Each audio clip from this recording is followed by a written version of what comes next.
And welcome back to Pure Nebraska. As we begin the week, we like to put the organization called the Alliance for the Future of Agriculture in Nebraska, or AFAN, in the spotlight. AFAN is always interested in the expansion of livestock in the state. In today's AFAN segment, we are learning about a recent event on the city campus of the University of Nebraska-Lincoln. It's called the Husker Food Connection. And joining us now with more on this is Emily Skellett, and she is a livestock development coordinator for AFAN. Thank you for stopping by today. Thank you for having me. Hey, good morning. I understand you're from Blair and you live on a farm? I'm originally from Blair. Okay. We have a family farm west of Blair, a few miles, and then I came to the University of Nebraska-Lincoln, got my animal science degree, and got married and haven't left and gone back to the farm yet. So I got back. Okay.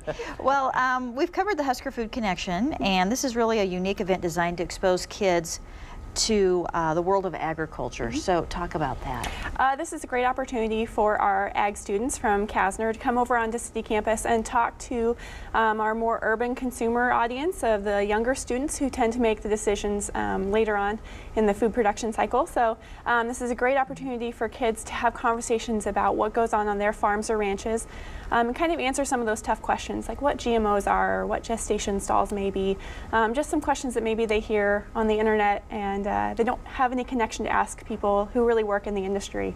So this is a great way to talk to somebody that's not imposing and really ask those hard questions and get some answers. And so that's a great opportunity. I know, Emily, you provided us some photos of the event. It happened last week on UNL's city campus. Correct. And we'll see those photos in a moment, but maybe talk a little bit more about some of the exhibits that were there and maybe what some of the kids got to see. Okay.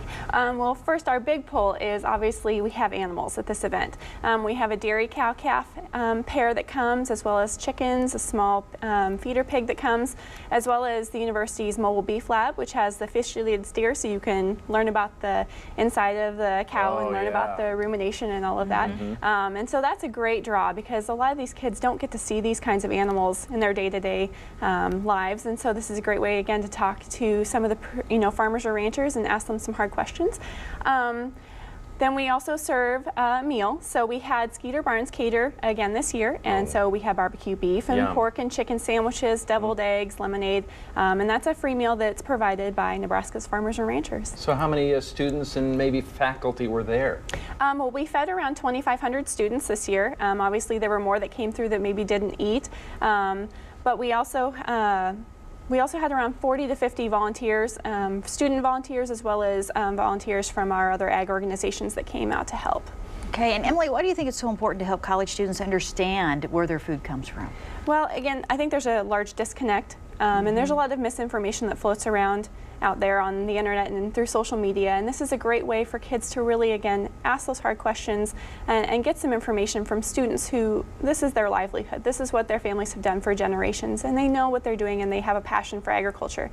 And this is a great way, again, for these kids to ask those questions. Yeah, and this is an event that happens every year? Yes, it is. This was our 5th year, and it's gotten bigger and better every year. Again, like I said, we had the animals there. We also had the tractor from the tractor test lab at East Campus. We had the mobile baking lab, which provided cookies from the Nebraska Wheat Board. And so, like I said, it was just a great experience. And I think kids on both sides of the spectrum got a good experience. Really benefited, yeah. Planning for next year again, too. Yes, right? planning for next year. Sounds good. All right, we'll thank look you, forward to Emily. that. Thank you.